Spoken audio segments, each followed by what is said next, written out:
Assalamu alaikum, Dr. Ahmad. Wa- Good. Walaikum assalam. Welcome. Looking forward. I'm ready and available. All right. So we are right at the bottom of the hour. So let me begin with some introduction. For those who are attending this session, thank you. For those, a soft reminder that we are today planning to have a guest lecture by Mr. Chaminda, who is on the call with us to talk about best versus worst practices in IT program management, and especially as it relates to the lesson learned when he introduced Industry 4.0 and 3D printing to Sri Lanka. A brief introduction about the speaker. Chaminda is co-founder at FabLanka Foundation, a social enterprise working on Industry 4.0 technologies, including 3D printing for socio-economic development in Sri Lanka. He is also CEO at Dell Consultancy, a research and management consultancy company based in Sri Lanka. Chaminda has 20 years of experience in the industry, academia, research, and consultancy in 20 countries in Asia, Africa, and Europe. And he has lived in Pakistan, Germany, Sweden, Spain, and Switzerland before returning to Sri Lanka. He has been engaged in business and educational partnerships between Sri Lanka and Pakistan for many years. He acted as the founding Secretary General of Pakistani Alumni Association of Sri Lanka, and he is also the LUMS Global Ambassador in Sri Lanka. He was awarded the prestigious Vice Chancellor's Alumni Achievement Award 2019 by LUMS for his contribution to popularize digital technologies in higher education in South Asia. I would like to extend a very warm welcome to you, Chaminda, and I look forward to your talk. Over to you. The stage is yours with a soft reminder that we plan to wrap up by 1:30. Thank you very much, Dr. Ahmad. Thank you very much. Can you hear me? Absolutely, crisp, loud and clear. Wait, let me share my screen directly.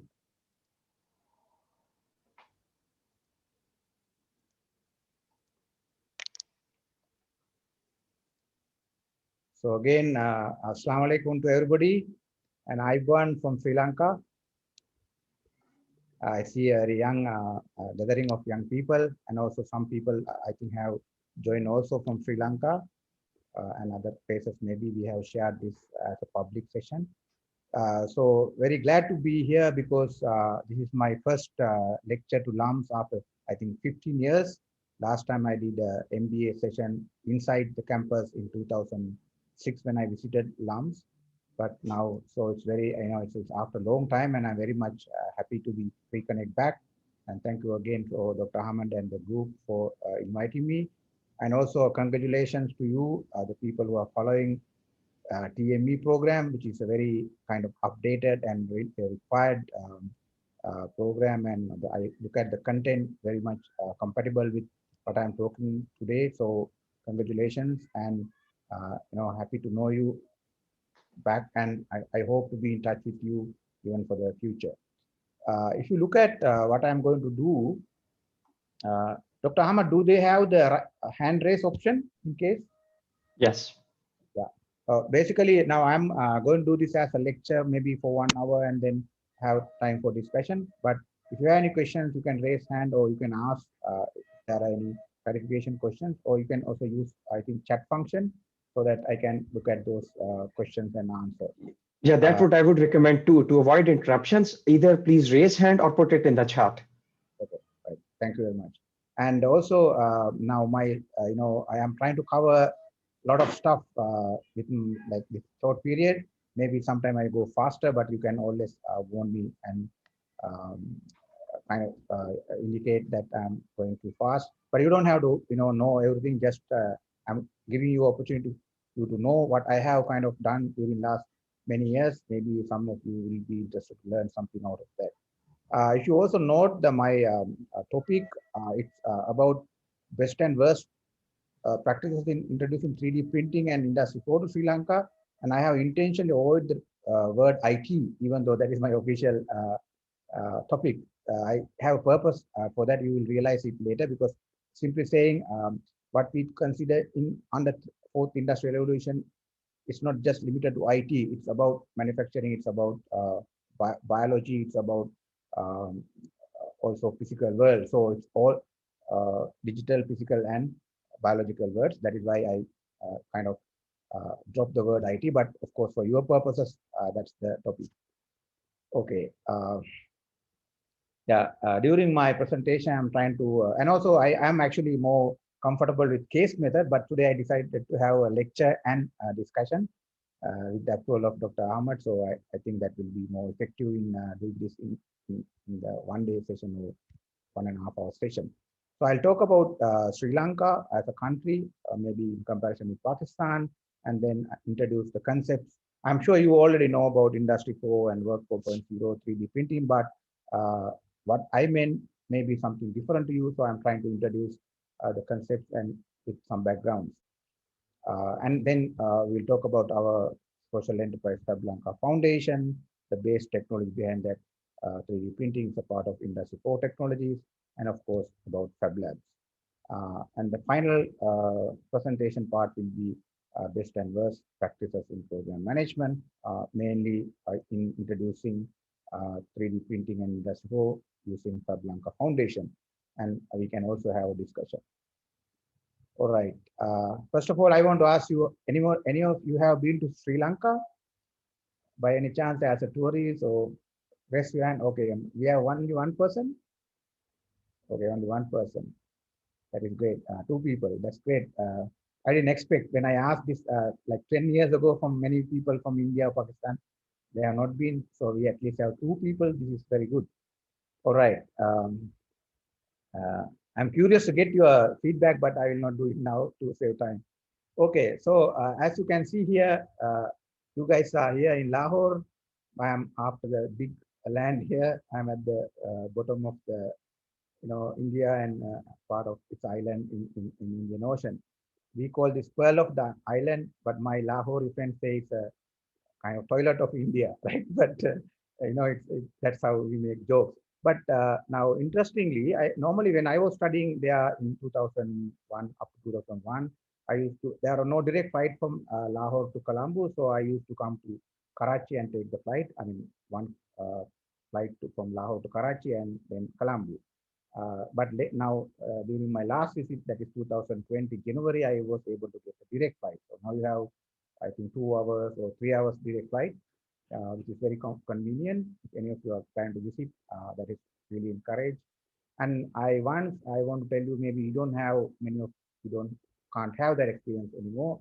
I used to cross the border to go to India, mainly to Delhi when I was living in Lahore, because as a Sri Lankan, I was able to cross the border to Vaga by foot.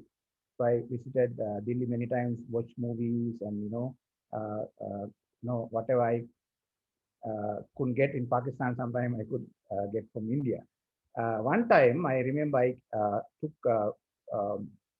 taxi from Lahore to Amritsar, of course, with the food, walking food in the Vaga border, and then took a train from Amritsar to Delhi, from Delhi to Chennai, like 2 days train, and then took a flight from Chennai to Colombo. That was for the kind of adventure. So I have kind of covered India, Pakistan, and of course other part of South Asia, but in in land. So it's very exciting. Why I want to tell that is what I found, there are a lot of similarities between Pakistan and India. I'm outside as well as an insider, so I noted that there are a lot of similarities than what we see in the TV or media differences.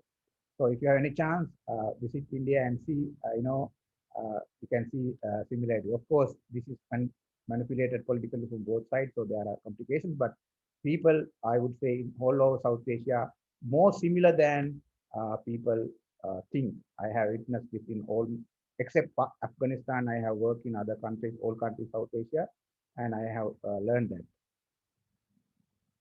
Yeah. You can raise your hand if you have any questions or contradictions or any contesting. Now, I have compared two countries because when Dr. Ahmad was discussing with me, I look at this social economical aspect. I thought, we are very similar in terms of a lot of things. Now, you can see here to highlight the differences. Pakistan is actually like 10 times bigger country in terms of population, GDP also higher, not per capita, but as an economy, it's bigger. Area-wise, it's more than, I think, 12 times. Like in terms of languages, Pakistan has many languages.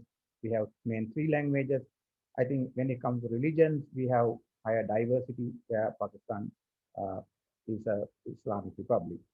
Now, one advantage of living here, we have more expectation to live longer, especially if you are a female. In Sri Lanka, expected life is 80, whereas according to latest data, 68 in Pakistan. Now, if you look at these development indicators, uh, now I compare also India, because India determines the overall South Asia. Now, Sri Lanka has been doing better in traditional, indicators like GDP per capita as well as human development index, as you can see here. You don't have to learn the number. But when it comes to corruption, democracy, easiness of doing business, global competitiveness, these are comparatively new indicators. India is doing better than Sri Lanka. And when it comes to technological readiness or readiness for digital economy, we are again doing better. Now, according to this table, you can see Pakistan is not doing very well in any of these indicators. But now I have been following these indicators for at least for last 20 years. In fact, I got used to these uh, like the reports, World Bank development report, UNDP reports. When I was at LUMS, even though I was doing my MBA, I used to go to the library and look at all these development reports from 1960s. When I visited LUMS this year, I also went to the same section. I still found those same old reports. So it was the inspiration for me. And I have been following these indicators and how they evolve over the years. Now, Pakistan actually is catching up fast, whereas Sri Lanka has lost some of our initial advantage. For example, we were doing better in doing business compared to India. We have lost. Global competitors have gone down. So from one side, India is going up. Pakistan is catching up late, faster, and Sri Lanka is kind of declining. So we are not very happy about what's happening at the moment in the country. But the main message, regardless of these small differences, we all in South Asia are kind of suffering from same problems of corruption, lack of democracy, lack of maybe less preparedness in attracting business when you compare other regions in the world. Any questions up to now? Okay, great. So let me come to the idea of Industry 4. What I meant by Industry 4, I thought to cut short this, maybe I will show you a video which I have prepared so that you'll get main ideas I'm going to talk about, and then I can reduce my discussion. Discussion. Sorry, we have always had to concern ourselves. Just a minute. I have to open the video. Where's my original file? Wait a minute.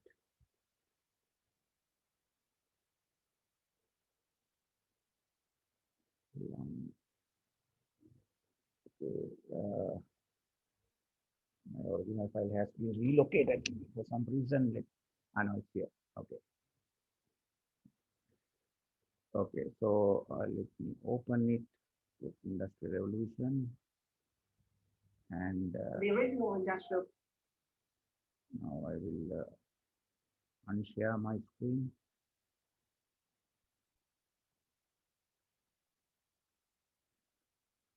Stop sharing.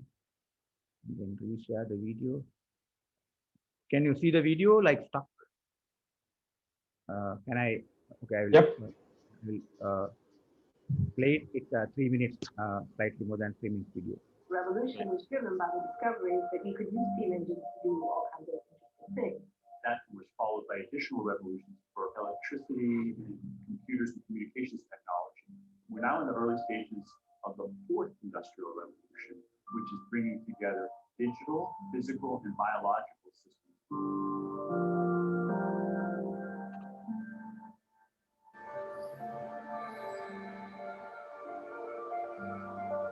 one of the features of this fourth industrial revolution is that it doesn't change what we are doing, but it changes us.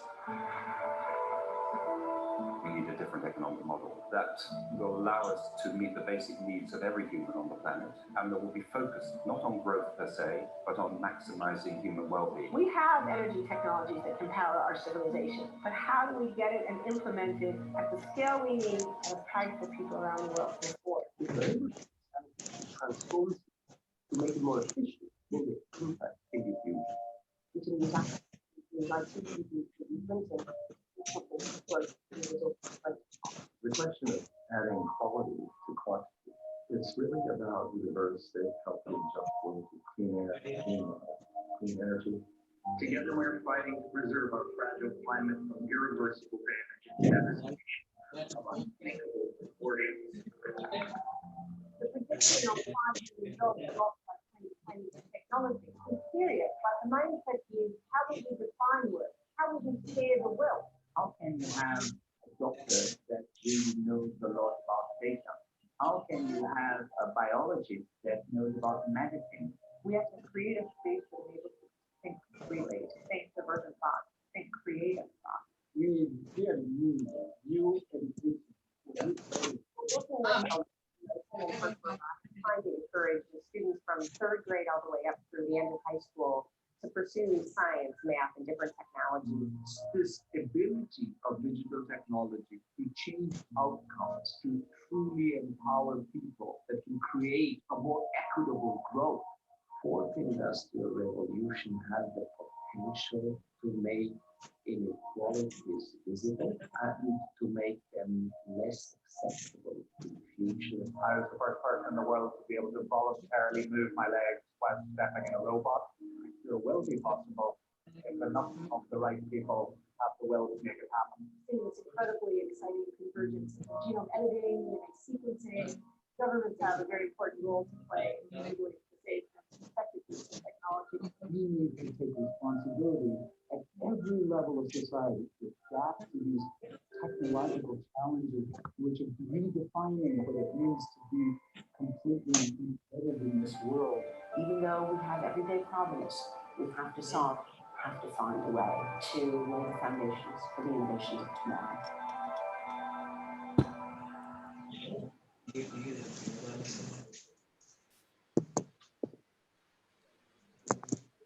So basically, World Economic Forum is like a pioneer of the idea of fourth industrial revolution, and then research and known. Now, this video talks about the fundamentals and transformation happening around us. I will not go into details. I'm sure you already know about the history of industrial revolution. We at the moment experience the benefit in the latest industrial revolution, which is ICT, so-called revolution. Now, fourth industrial revolution is very different in terms of scale. Somebody has.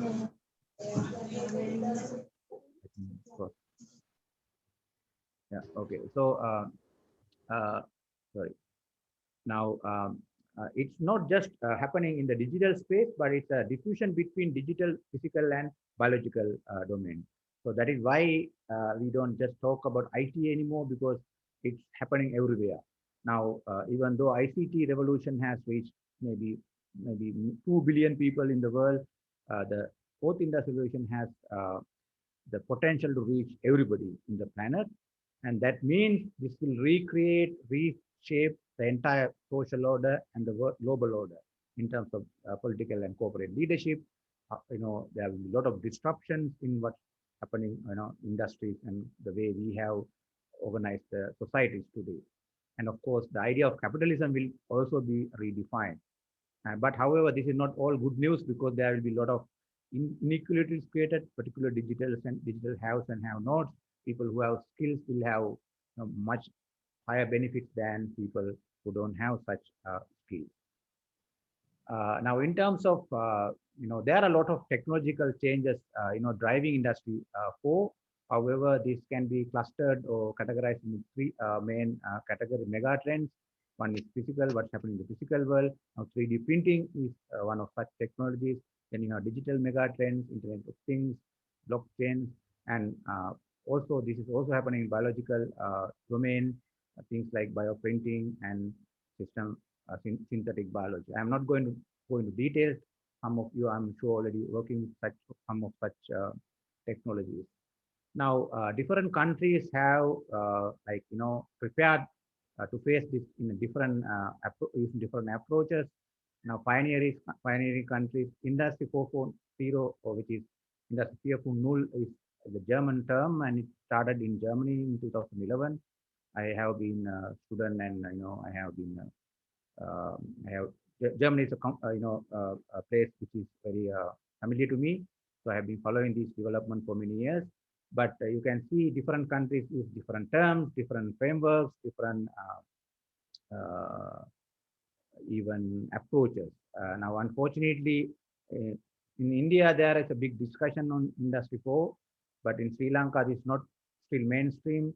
Maybe also in Pakistan, I'm not sure whether there is a Industry 4 national framework or something like that. But the idea is it's a global scenario, and we have to work collaboratively across the world, but definitely there should be a national approach as a consultative approach between people, corporates, and the government. But it's not yet happening to the satisfaction level, particularly in South Asia. Now, these are some of the challenges faced mainly by Sri Lanka, but I thought they are also applicable to Pakistan. You can also share your ideas later. We have a problem with awareness. People don't know much about what's happening because we started talking about these revolutions for last maybe at least 5 years, but we still have to explain to people the basic concept.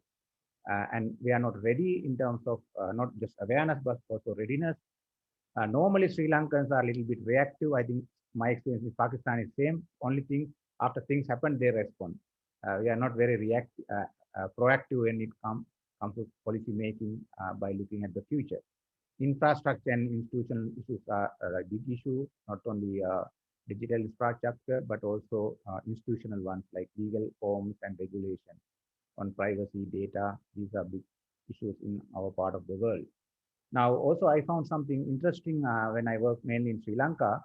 Now, our companies, government ministries, even universities, they are structure themselves to more compete among themselves than collaborate. Now, to face Industry 4 effectively and proactively, we need collaboration and different levels. But that I find a problem when we go to make more integrative solutions or policies. Of course, poor leadership and political is a big problem, which I am not going to talk in detail now. And also, I see a lot of anti-lobbying groups, mainly the religious groups that can be mullahs or Buddhist monks or any other such organizations who will oppose any scientific or technological development by looking at their negative impact. Now, there are other political, economical, social, and technological factors. But how to go ahead? Now, this is very important. This is what we have been trying to also, educate here. We have to learn from best practices and benchmarking from, let's say, pioneering countries, develop multi-stakeholder ecosystems, not just by one ministry or one by, even just by the government, but it should be inclusive, multi-stakeholder approach nationally and also internationally. Now, at the moment, third industrial revolution, that is ICT revolution, is driven mainly by proprietary software, like companies like, let's say, Facebook or Google and Microsoft. But we need more open development using open movement or open softwares and hardware or technologies. That means we need new skill development, not just studying IT, but more multidisciplinary, more, let's say, operation as well as computer science combined together. And of course, we need these ventures to have new business models. In our case also, I'll explain about that. We need to look at innovative ways of collaboration inside the country, in the industry, as well as internationally. Partnership building across the world is a key. So basically, the idea is that industry revolution is already happening. It's already here. So before it finds us, we have to find the industry revolution 4.0. That's the main idea. Okay, as a part of Industry 4, the way we work is also going to be affected. It is called future of work, or the German word is work 4.0. It's like how to define or refine work under Industry 4. Now, future of work is also the term used in places like European Union, World Bank. The idea is how we define work and how we look at the work or jobs by 2020 with the development of Industry 4 and digitization. In Germany, it is fairly like defined, and they have also implemented some policies using this white paper, and European Union has a lot of discussions and research done on that. World Bank actually totally used the 2019 development report under the term changing nature of work. World Economic Forum again is very much into this idea of future of work. They have also done full report, job report. Now in countries like ours, I don't know what's happening in Pakistan, but I'm sure ILO, they have global future of work report and also Sri Lankan one. Maybe you also have done something done on the future of work by World Labor Organization. So it's fairly research and fairly defined field. Also, these are not only digitalization, but global trends, demographic changes like migration, like in Pakistan, for example. In our case, it's aging, but in Pakistan, it's maybe youth bulge or having many dynamic young population, cultural changes. And now the recent change of COVID-19 also is affecting the idea of work 4.0.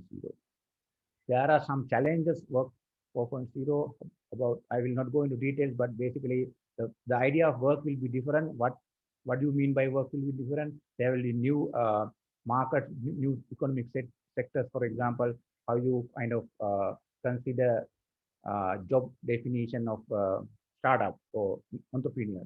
Now, according to existing definitions, are they their employees? Are they entitled for social welfare? So there are a lot of things happening for the employees as well as the organization. Now, this is World Economic prediction about what will be the future trends in technologies. As you can see, big data is the like growing one. 3D printing is not so high compared to them, but it's also like emerging technology. I have actually, interestingly, I kept these slides because I saw the same slides in your curriculum, in the course curriculum. So it's very interesting. That is why I thought they are driven by same, line of thinking. So some jobs will be stable, remain stable. Some there will be new jobs added, and of course there are some skills or jobs will be redundant. Same with the skills.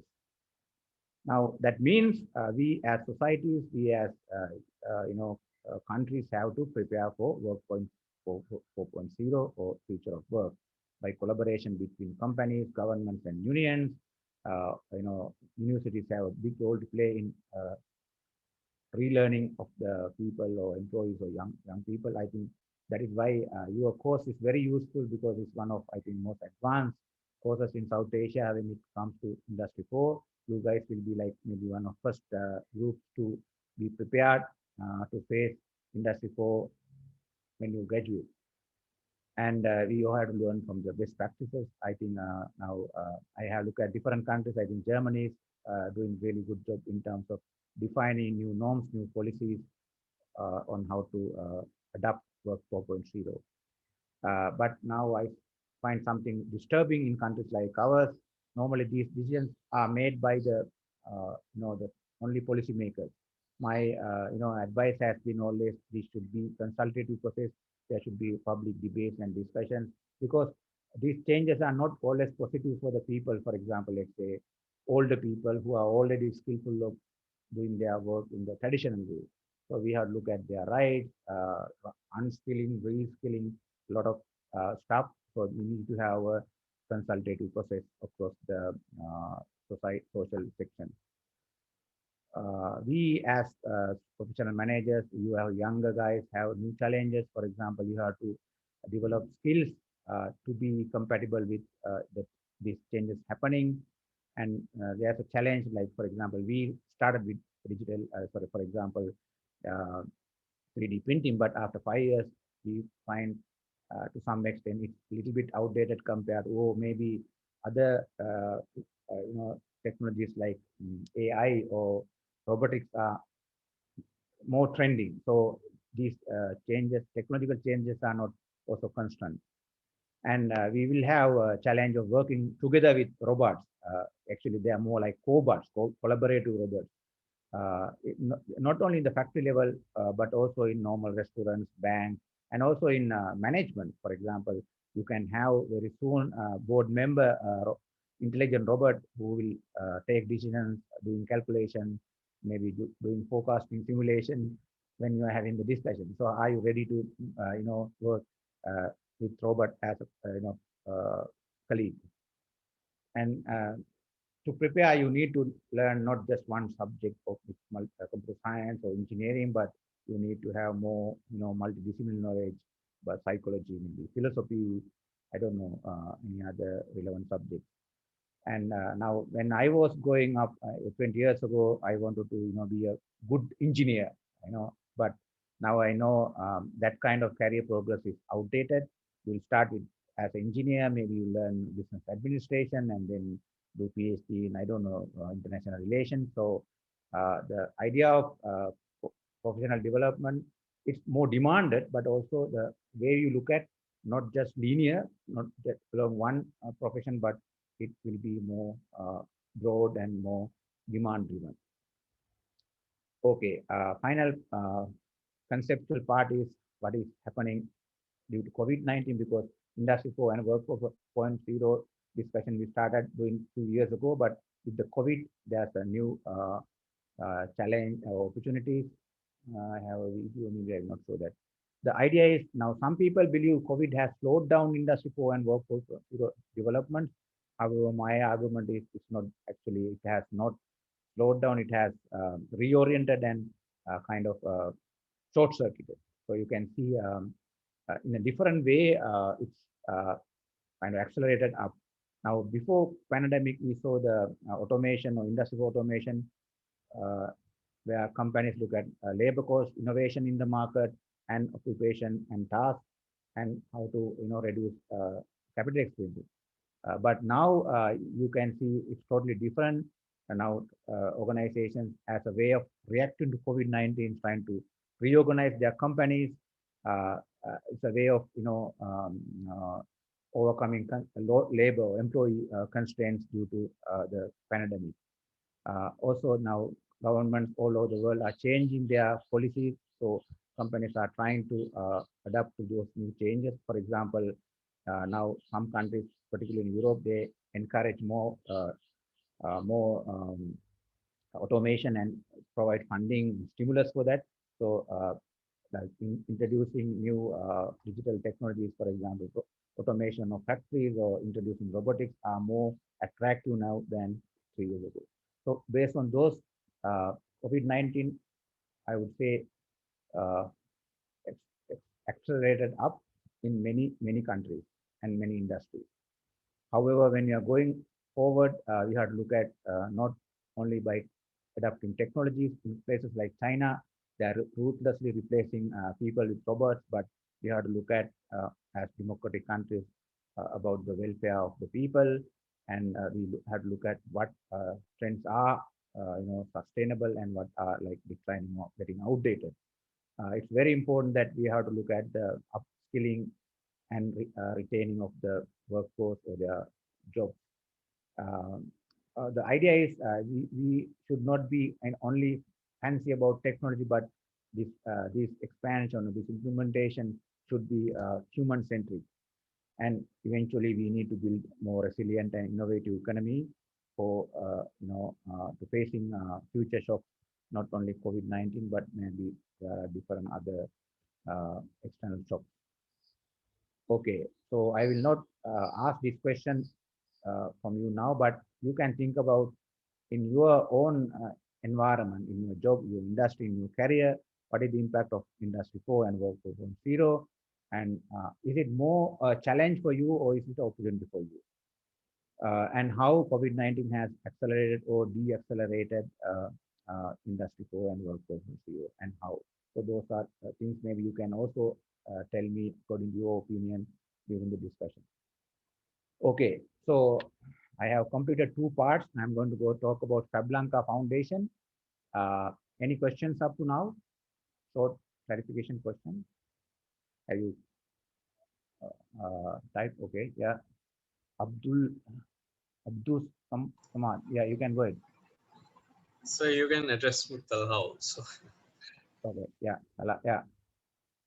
So, sir, my question is about what we can learn from India in terms of Industry 4.0, this industrial revolution, because with no doubt in these 3 countries, India is a leading member, and they are leading, I think, at least 5 years or 6 years ahead of us. So what is Sri Lanka doing about it, especially Industry 4.0? What are the policies over there? And are there any ties between Sri Lanka and India, and how Sri Lanka is learning from them?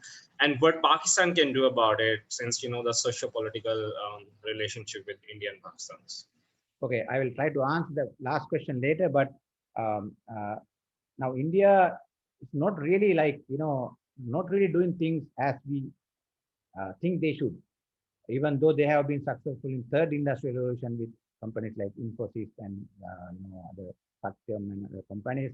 But when you research into them, there are a few places where they have some centers, think tanks, and also World Economic Forum actually has you know, started a uh, Industry 4.0 Center for Industry 4.0 in Mumbai. In fact, I was trying to have that in Sri Lanka many years ago, but they never paid attention to me, even though I wrote to them, but they didn't even come back.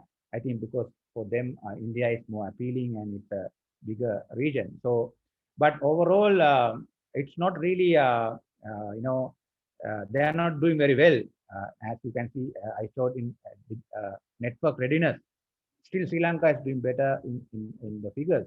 But they have discussion because World Economic Forum has their own kind of event also in sometimes in India. So they got attention, but I think in terms of implementing systems, maybe at some companies they are doing well, but in national level, in the government level, I don't think they are doing very well, even though they have these discussions and debates. However, they have some policy orientations, India, something like India 2025 or something like that. But nothing much we can learn. Only thing we can, for example, try to pass them, for example, because you can directly learn from countries like United States or Japan, Korea, China, Germany, and then maybe pass that. And so therefore, Sri Lanka, India, they don't learn anything. In Sri Lanka, there are no serious discussion on this policy at policy level, so nothing much learn. And also, we don't like to actually learn much from India. We always like to learn from other places and go faster. So it's a political discussion. I won't go into detail. However, there are still, if you look at pilot test, some examples, they are doing better, at least on the paper. All right, so I will go to FabLanka and I will show you what we have been trying to do. Okay, so FabLanka is a guaranteed limited, that is a non-profit social enterprise. We started in 2016. Actually, it's April 2016. So tomorrow, day after tomorrow, the 24th, it's 27th is the like our 5th anniversary. So I'm presenting this also as a way of like reflecting or soul seeking of what we have done during the last 5 years. And the idea was to introduce both industrial revolution technologies, particularly 3D printing, but also have a discussion on what we have been doing as a small organization, mainly for socio-economic development. So we started the first Fab Lab. I will explain what is a Fab Lab later. The first Fab Lab mainly to use 3D printing for different purposes. And this was done in 2017, 4 years ago, for the purpose of youth empowerment and rural development. Now, this is our founders team. I think some of the FabLanka guys also have connected to this session. I didn't see, I saw 2 people, but founding team was these guys. As you can see, they're all Sri Lankans, but left side is these guys are based in the US, mainly working in places like Boeing and other aerospace companies. And the right side people are, including myself, are based in Sri Lanka.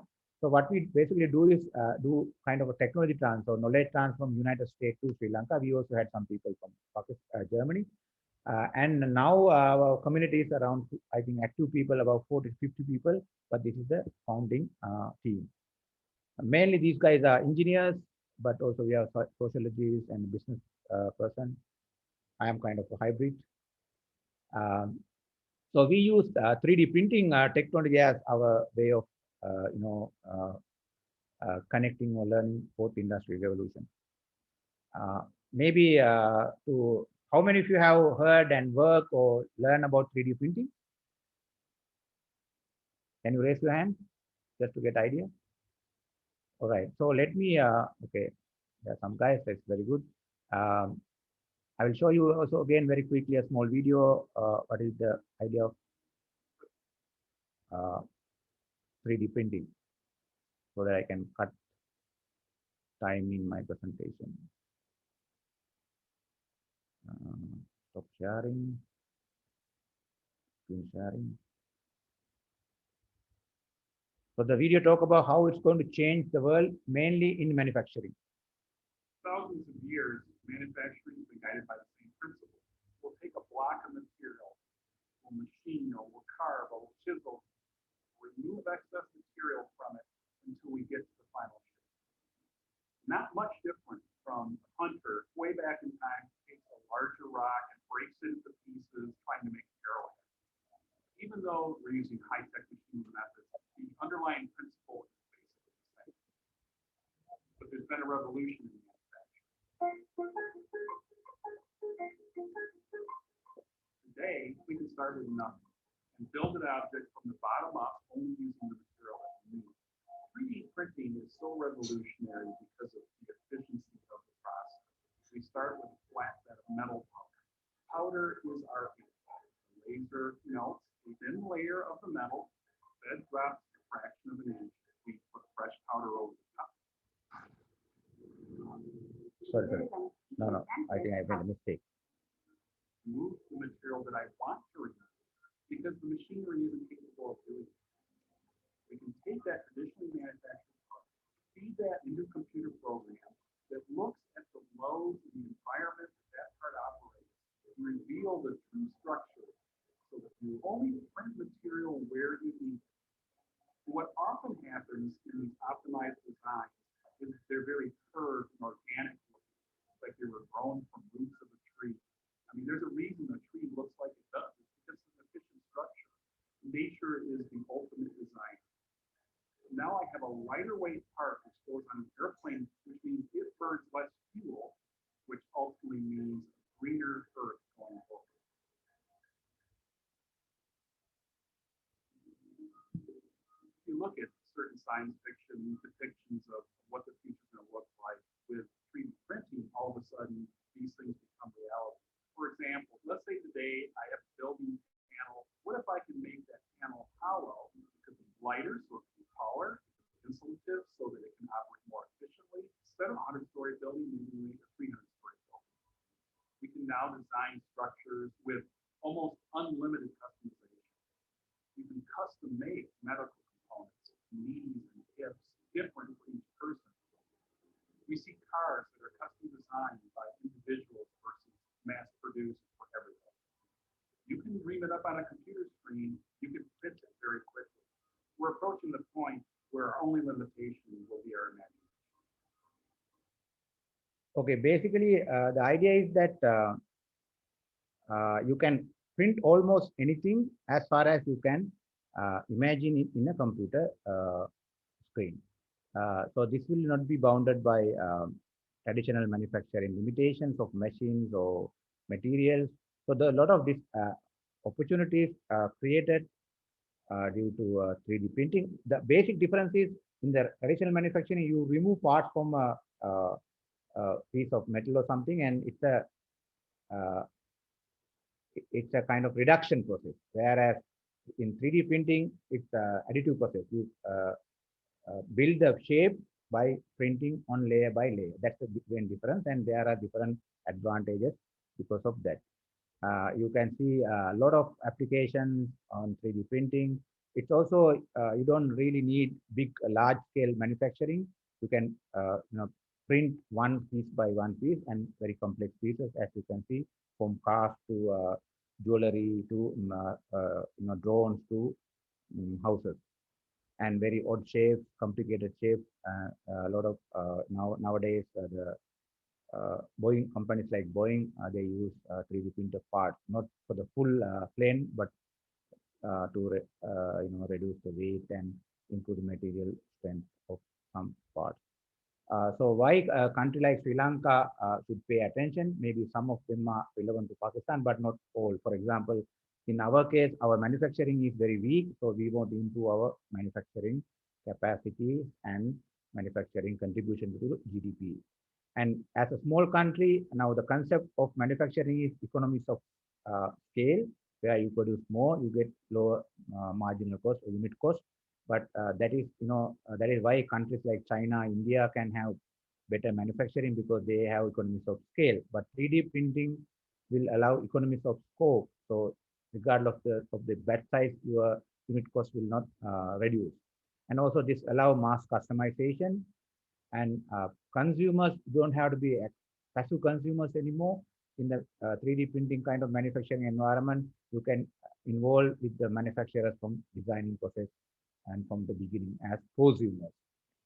Now it's not anymore the size matters, but the speed. So small countries like ours can have this advantage. And you don't need big factories or plants. If you have a good idea, you can start home-based 3D printing manufacturing, let's say plant, and start a business. Now you might have seen very recently this Suez Canal issue, where there was a block, and then entire global supply chain was kind of threatened. However, if you have 3D printing capabilities, you don't have to anymore transfer goods along global supply chains, but you can locally produce, let's say, at your home if you have design. Therefore, it will decentralize and encourage local production. We also talk about Sri Lanka as a smart island and global knowledge hub. So 3D printing technology is compatible with government's long-term vision. Sri Lanka has also some success stories like India, not to that level, but also some ICT companies like listed in Nasdaq and other places. So we can look at them and also duplicate that, also improve that to have fourth industrial revolution successful companies. But my most interesting I'm more interested in applications for 3D printing for social issues, for example, energy security, environmental management, disaster management. There are a lot of applications. I'm not going to go and discuss about the application, but it is possible to talk about more broader development challenges, not just manufacturing or corporate related solutions. That is why we should pay attention to fourth industrial revolution technologies such as 3D printing. Based on 3D printing technology, there's a movement called FabLabs. I will go very quickly to save time. Now, FabLab is a global movement started at MIT. Basically, the idea is it's like a traditional manufacturing lab or workshop, but digitally connected as a global network. So the idea is you can print almost anything in a FabLab. It's a global network. Now there are more than 1,800 FabLabs. I checked also there are some FabLabs in Pakistan. I don't know in Lahore, but I found some in Karachi and other places. But when we started 4 years ago, there was no FabLab in Pakistan. Now there are FabLabs, mobile FabLabs, different FabLabs in different countries. Now in Sri Lanka, we thought this 6 years ago, we want to have a way where we can encourage young people engage in community creation, network building, and things like that. Because we finished the war 10 years ago, and we wanted to find out new ways of connecting people, promoting peace and reconciliation and empowerment. So this is one way that we wanted to do using 3D printing and FabLabs. So this is mainly towards reduce employment, unemployment problem, helping SMEs, and also uh, support all the manufacturers, all the sizes. So we decided to have this organization first started as a normal project, volunteer project, and then one Fab Lab, and then to have a network of Fab Labs as NICs or National Innovation Centers across the country as a way of collaborative, innovative platform. We started in 2016 and we did some achievements, learning the technology, developing the organization, talking to many stakeholders, and finally getting the Fab Lab in as a physical entity. These are some of the work we have done. This is our Fab Lab. This is actually based in my hometown, maybe 3 hours or 2 hours away from main city in a like a semi-urban area. Here we do a lot of activities, new product development, lectures and courses, assembling of printers, making new things, and mainly at the moment we are conducting Fab education or digital design courses for younger people. We also have weekly meetings on new product development. This is a global community. We have about 50 people now actively engaged in such projects connected from different countries who have different expertise, and we use very advanced system engineering tools like model-based system engineering metrics and similar software. We are now developing a marketplace, online marketplace, to have all these Fab related services and products. You can find more details here. I can share the PowerPoint with you. Now, final point is worst and best practices in program management based on, let's say, 5 years of our work. Not actually 5 years, we started in 2014, but officially we started incorporation in 2016, so it's officially 5 years. But how we have performed in terms of our project management and program management in forming this social enterprise and trying to reach our targets. So it's a global technology transfer scheme. We learn from, let's say, MIT, we learn from United States, going cooperation, and then try to introduce such technologies and expertise to for the benefit of local communities. And it's also a way of bringing back the expertise of Sri Lankan diaspora living in different countries, mainly in the Western countries. And these are all best practices, right? This is actually a open development movement, not mainly trying to connect with companies like Microsoft and other proprietor base, but we want to be part of the overall open development movement. FabLab is an open development movement kind of member. And we learn from a lot of FabLab in the other countries, and we learn how to make a printer. We actually learn now. I myself started learning like 14 years old, assembling FabLab 3D printers and learning basic things. It's also a new opportunity for us to learn new things from the beginning. And we use a lot of, for example, digital tools, like, for example, we used Zoom first time in 2017, Google Hangout in 2014. Those days, these tools were not really known, and we used them because we had to collaborate globally. And now, social enterprises normally in Sri Lankan context are not very, technological savvy. They are like, volunteer organization, non-profit are like, old-fashioned and to some extent outdated. But we try to use all these tools, technologies for a non-profit venture. Empowering rural youth has been our part of our main agenda. And now tools like, tools and methodologies like design thinking, system thinking, United Nations Sustainable Development Goals, and other tools and software we use as a way of promoting for other people. You can also use them for day-to-day work. And not only we do this as an organization, but we try to the maximum possible way how we, share our best practices, national and international. I will talk to you about some of them. For example, I have visited many FabLabs in the world, FabLab Berlin, FabLab Cologne, FabLab Boston, FabLab Seoul. So whenever I go to new country, I visit FabLab and see how they are doing, what they are doing, what are the special features. so I can learn from them. Same with my other colleagues also do the same. And now we, in early stage, like started from 2016, we went to schools and we conducted sessions, uh, teaching them about the power of 3D printing and Industry 4. And it's very interesting because when you talk to professors and the very senior people, they didn't believe that you can print objects. But when we talk to even these young guys in the schools in 2016, they have already seen this in the YouTube. And it was very easy for them to see, and they're very interested to learn and touch the machine. And it was very interesting. That is why we encourage that the young people will get this right, whereas like all the previous senior guys will still don't believe in such powers of new technology. And I have the kind of honor of introducing this to MBA program. This is now part of MBA curriculum in 2-3 programs, and I have started demonstrating 3D printing in the class for last 4-5 years, and have separate sessions on Industry 4.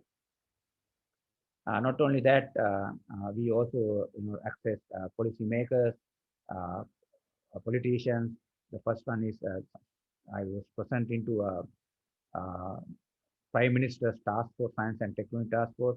This is in the Parliament. I went to meet the minister in the Parliament, but nothing happens. This is only for the photos are there good, but nothing happened. But we tried, and also we send our proposal asking them to include Industry 4 for their political manifestos in the elections, and we talked to the ministries. We had some conferences, national conference of introducing Industry 4 to here is the Japanese embassy there, and HECT, we have something called UGC. It's like HECT in Pakistan. So we organized together. But even though we tried to reach these guys and introduce these concepts and the technologies, they're moving slow, but we have been trying. And also we were able to get some media coverage, talk to the national television and talk about them. And we did the Sri Lanka's first 3D printing live demonstration in the national TV. As a part of reaching out, we did a lot of academic papers in other countries. This is IIT Mumbai. And in fact, they didn't know the 3D printing that time. This was in 2017. So I kind of brought the idea of 3D printing to IIT Mumbai.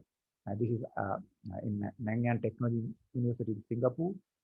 And this is in Germany, where I did work on food printing. This is in South Korea in 2019. And we actually get a lot of opportunities to talk to professional audiences. For example, engineers, Arthur C. Clarke Technology Research Institute, Chartered Institute, Management Chartered Institute, professional HRM. So they regularly invite us for getting to know the knowledge. And I got also a scholarship to do a case study on the business case study on FabLanka. This is done by a case clearinghouse called Case Center based in the UK. At the moment, I'm still writing it, but from my case of FabLanka will be taught in different business schools. Maybe someday it will come to LUMS also. And not only that, I take my students whenever possible, start in 2019 to show them how Industry 4.0 is in practice. So this is in Germany. I took one class from MBA Colombo to a place called Pesto. I don't know whether you heard of it. They have an entirely new Industry 4 compatible factory. So I have been planning other visits to Bosch and Porsche, but due to COVID, temporarily on hold. But I hope to have such similar visits mainly to Europe, like regularly. All right. And during the COVID-19, we offered free services to anybody who were trying to develop ventilators and other products. We also provided some actual support.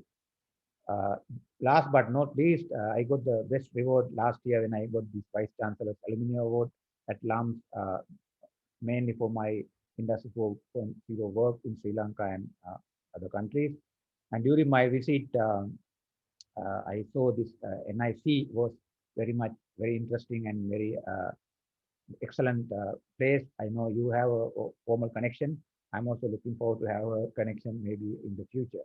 That time it was closed. I think it was Sunday or something. So what are these, what I explained were like a good ones. So I'm talking now about the worst practices. So we relied more on donor funding. We applied to different project schemes, but didn't really work well. We didn't look at much about new product development or consultancy as revenue. So that was kind of a worst practice, I would say. And we purposefully kept ourselves as like outsider, not being part of the government, not being part of corporate sector or universities. Unlike NIC, it was part of LUMS, but we kept it outside to ensure the public access. But I think that was also kind of mistake that we could get more, let's say, project champions. And still we are running on founders funding and expertise. We didn't get like a serious outside support. We focus on developing and managing the first Fab Lab. Still only we have the first one Fab Lab, even though we were originally thinking about having a network of Fab Labs. So we failed to have a network and scale up. So that was not, we didn't plan it very well, because the success of our project is depending upon scaling up. And also we have not been able to satisfaction level to integrate with the digital SMEs, other these innovation centers, startups, and like co-worker spaces. I think based on high number of engineers we have, we look at the technological excellence and we are discussing projects, not really focusing on the beneficiary needs. I think that's a very much important thing, but we also have that as a failure or worst practice. Uh, Still, we are not very good in connecting with local industries. For example, we have Nestle and different other multinationals in the region, but we still don't have formal connection. Uh, Even though we got some media coverage at the beginning, we don't have good relationship with them. Otherwise, in a big transformational thing like that, we need regular access, but we are not very good with meeting with media, because media also have their own agenda. Now there are some, this is the last point I want to highlight. There are some gray areas which I don't know whether they are good or bad. Maybe you can tell me. So locating in a rural area purposefully, not being in the city, is I think is a problematic thing. That is why we were not able to get some sponsors, for example. And we still focus on one district, which is like out of 125th of the country. It is not really highly industrialized space. So even though it's good for us to work, but that is also, I think, problematic or not really the best practice. Our government is, I'm not a fan of Sri Lankan government, but I think we have not done our lobbying with them, even though we talk to some of them. There was a government change, and now, but without government, I'm sure also in Pakistan, similar case. But here, if you want to do something national, you have to be a part or get support from the government. So we have not been done. We have not been successful in that. Also, I think we have focused more on 3D printing, whereas other technologies are evolving now. Now we need to pay attention to like robotics, for example, AI. And we expected so-called, you might learn this diffusion curve. So once we have, others will follow us, and there will be kind of scaling up by natural forces, but that didn't happen. And still we are relying on international resources and internal expertise of our people. We have not been able to develop enough local expertise. I would say this is like a personal kind of confession now. We as organizations are more like, we are more focused on our political correctness, being open, transparent, liberal, democratic organization. But as a part of that, we have not been able to connect sufficiently with the business people as well as governmental institutions. There may be some other such gray practices. Finally, we started as a textbook, typical, project management best practices, because I teach project management. So I always wanted to have such practices done when we started FabLab. But we have learned that during last 5 years, we have failed to do such best practices, and we have even followed some worst practices. However, in the changing socio-economical, particularly changing technological environment, we are still trying to refine and define our business model and ensure our identity. What is our role in the society? Now, I think I need some of your ideas based on what you heard up to now, based on your experience you have, how we should go ahead. These are my information, and I'm open for discussion. How many minutes we have, Dr. Ahmed? I think I overtook the time. Sorry.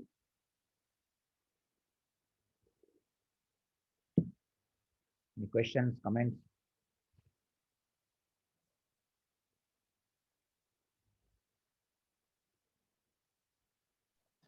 Yes, please. Any questions? Thank you, Mahila, for your comments. You are not interested to ask any questions? Do we have a call?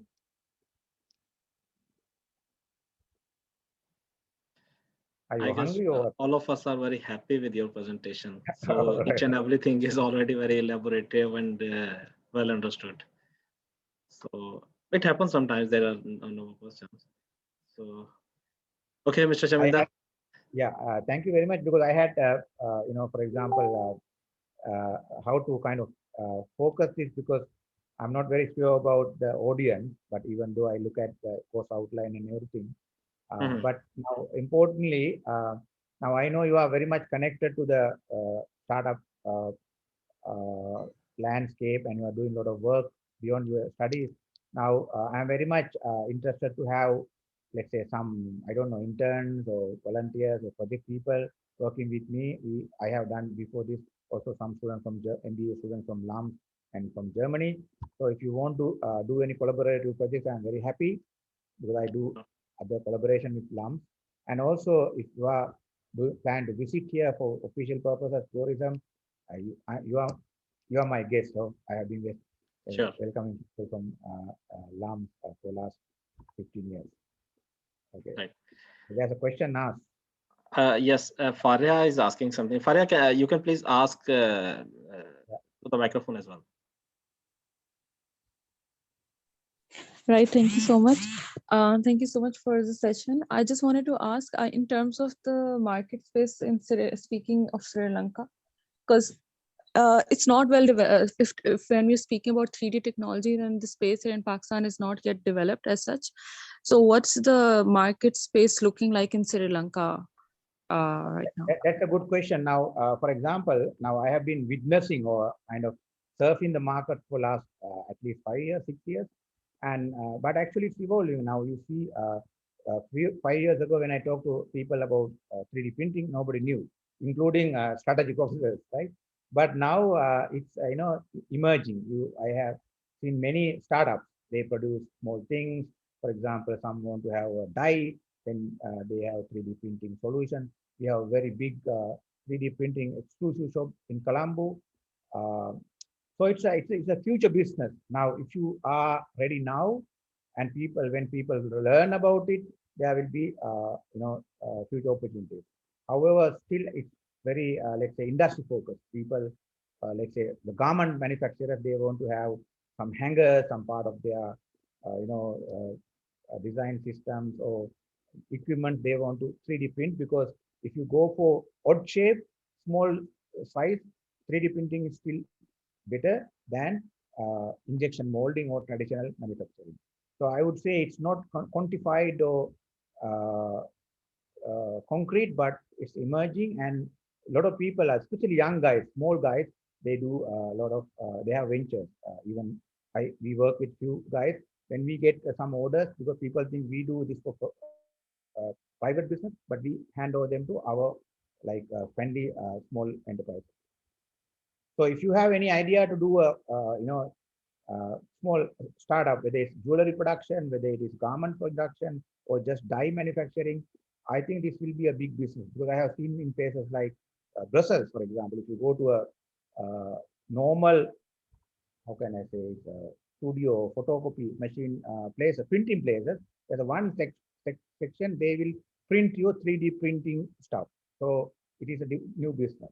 There are a lot of new opportunities, and also this technology is evolving. So there are a lot of things you can do.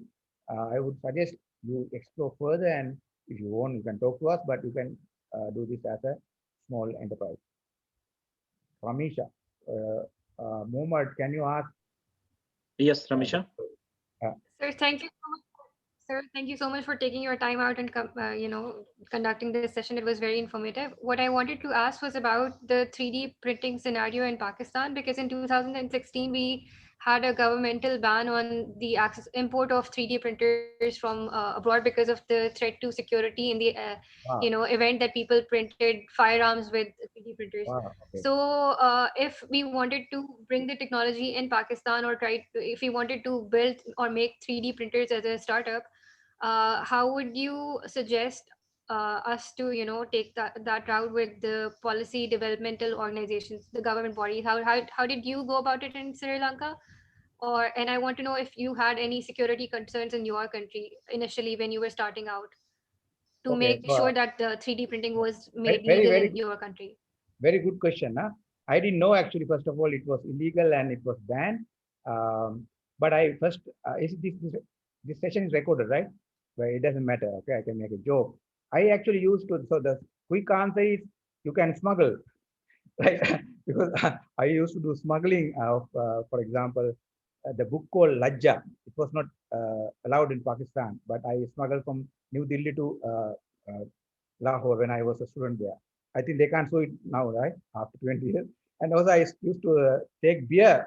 But I don't drink alcohol, but my some Pakistani friends drink alcohol. So I used to buy alcohol from New Delhi and bring back to Lahore. So that is the shortest way, smuggling. Huh? And whenever I cross the border, there are a lot of checking by RO and ISI, no, ISI, right? But still you can smuggle, right? But it's a joke. But however, actually the government, this is a very interesting what you said, I didn't know that, but the government, first thing they do is, if they don't understand what to do, they ban. The same thing happened in Sri Lanka for drones. They Yes. consider drones illegal threat to the national security and the police forces, so they ban it. But they know that you can't do this for a long time because the benefit, outweigh the threat or the security issues. But what is your name? Ramisha, no? Ramisha. Ramisha, when I was in Delhi, you can't make call to Pakistan. It was banned. If I make a call, I used to call Pakistan, and they come to your hotel and check you whether you are like a Pakistan terrorist or something. So banning is a very simple South Asian way of trying to solve the problem, but that won't solve the problem because these possibilities are there. Anyway, the bad guys will get the benefit of these technologies and make guns. It in the US is a big problem. But learn policymakers have to look at other ways. Now, how can you make a regulation on that? How can you ensure that this is done for the good purpose? Because this, as I told you, 3D printing is a disruptive technology. It will disturb the way you have been doing work, whether it is gun manufacturing or even other things. So therefore, there should be a organized, systematic way of handling it by regulating, by looking at positive aspect of that, but at the same time reducing the negatives. This is same with nuclear, same with any technology. So I don't know the exact answer, but these discussions will be very important during next 10 years. So banning, only thing I can say, banning is maybe temporary. Did I answer your question? Thank you so much, sir. Yes, it did answer my question. Thank you. Okay. Yes, Jawad, you can ask the question as well. Yes, sir. So my question is basically, Pakistan government is launching these special technology zones in Pakistan, but we seriously lack these 4.0 industry training skills in Pakistan. So how did you go about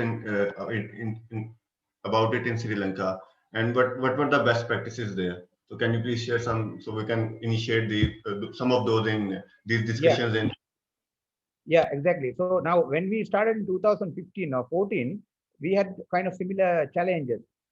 One, now, for example, we started talking to people. We had printers and then showed to different universities, research institutes, schools, politicians, but it didn't really work out well. They look at this, they found it very interesting, but nothing happened after that. So that is why we decided to have our own lab so that we can do it and show to the people that how we do.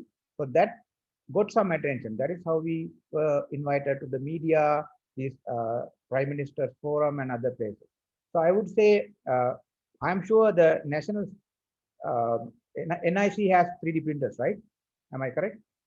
Yeah. So you probably should learn some technique of technology, but important thing is you should be able to look this from the business point of view. How you can use these technologies to solve a problem. Let's say, for example, you are a convention now in Lahore. I know well known for craft industry, right? So how can you use 3D printing to start a new way of crafting? I saw a video yesterday.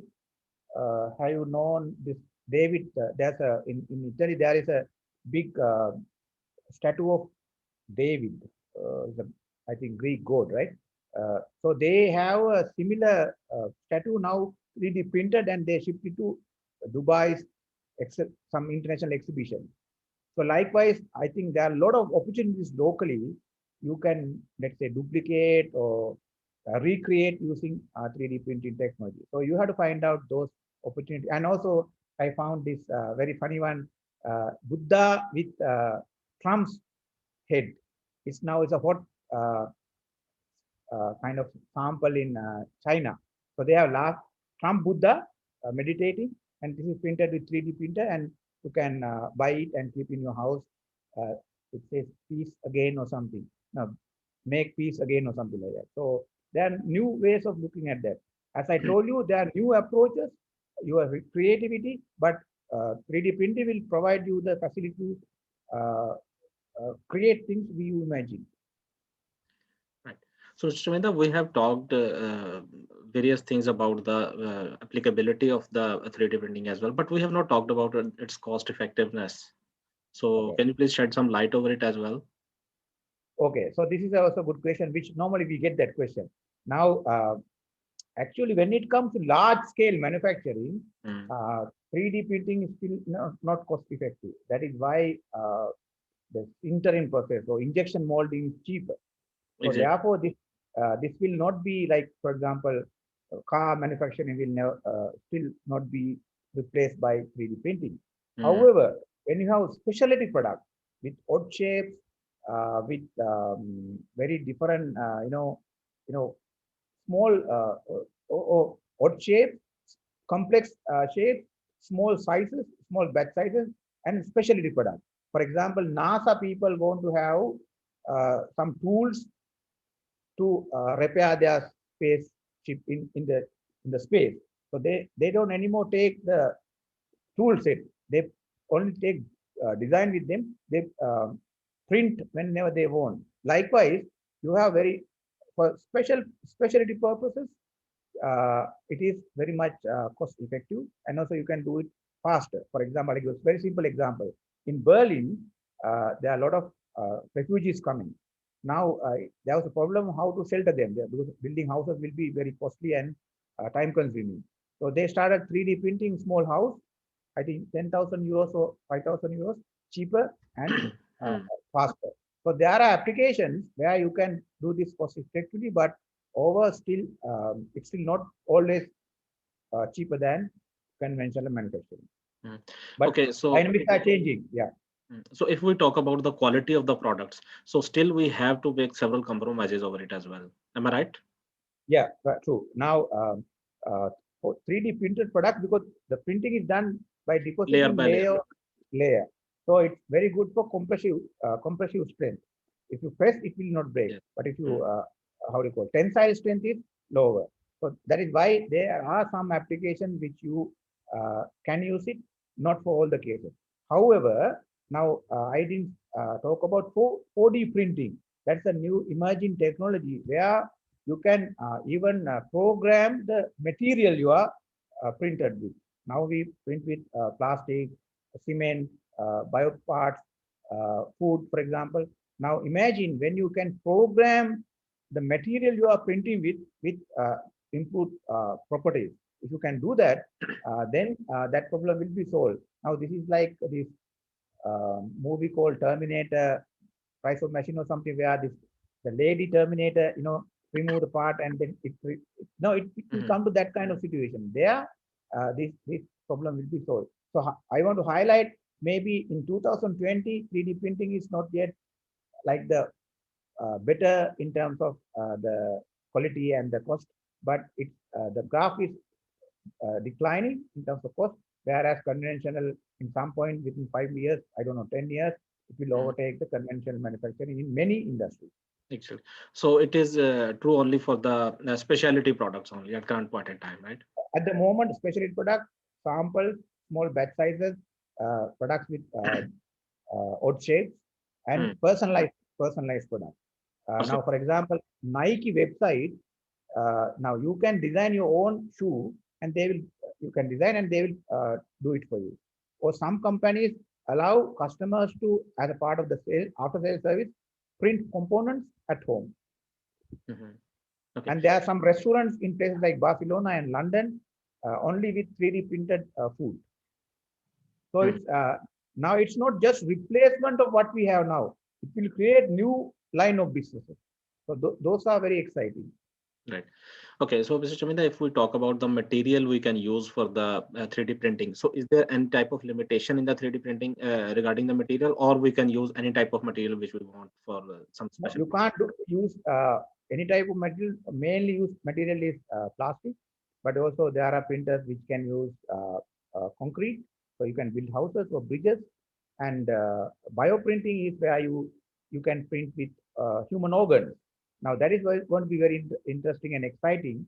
Now one problem with, for example, the kidney diseases, you have to wait till you get a donor because you have to have all this compatibility. Now this is still in the early stage, but in the future, maybe it's possible. Now they are in the experiment stage. You can have your own flesh from your backside or something, and get the stem cell and grow it in a lab, and then you can print your own kidney. So imagine that kind of situation comes. That is why this bioprinting is also going to change the way we look at operations or healthcare. No, makes sense. Thank you. Yes, Diane, you want to ask something as well?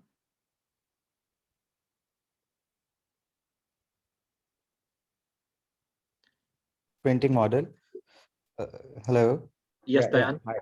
Yeah. So I just wanted to know the process before the physical model. Like, how do we conceptualize or prototype the idea? Do we go for any 3D scanning or any software? Like, how do we digitize the process and then we go for the 3D printing? If you can just shed some light on it. Okay. So this is what we actually do now. We teach people to do the digital design. So there are a lot of softwares you can use, like computer CAD/CAM software, and you do a design using standard programming, and young people also do them, and then you can send that design to printer and to the computer, and you can print it. However, that is also changing. Now there are other inputs. For example, with your mobile phone, you can scan like 360 degrees.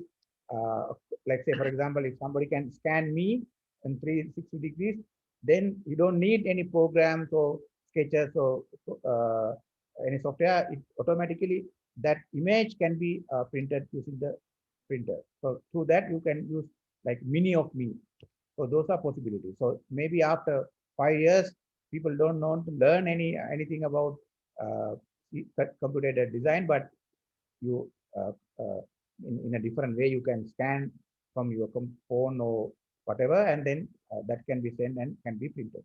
So it's also evolving one. But at the moment, you have to have a standard digital design. Okay, sir. Got it. Thank you. Yeah, so I'm home. Yeah, I think everybody. Yeah, okay. So you have mentioned. Okay, so now I think Abdus is asking the challenges of smuggling that we have to do a separate session. But yeah, of course, Pakistan, Indian customs you can always negotiate. Same as Sri Lanka. Yes. Yep. So I don't see any other questions. So I mean, Mr. Chaminda, thank you so much for sparing your precious time. I thought personally, that was enlightening. I thoroughly enjoyed. I mean, I learned about Sri Lanka and the similarities we have with Pakistan. That was new information with the global indices that you shared. Then very interesting background on Industry 4.0, Work 4.0, FabLanka Foundation, FabLabs, 3D printing. and then the way you related it to the best and worst practices. So, I mean, really appreciate your time and the detailed material you shared. We hope to be in touch. Thank you. Thank you so much. Thank you very much. It was a pleasure to connect back to LUMS and in this form of single lecture, but I really enjoy and I'm also looking at new developments, new marvelous work you do, and it's a pleasure. So thank you very much, and hope to see All you right. all in Khuda Hafiz. Okay. Allah Hafiz. Goodbye.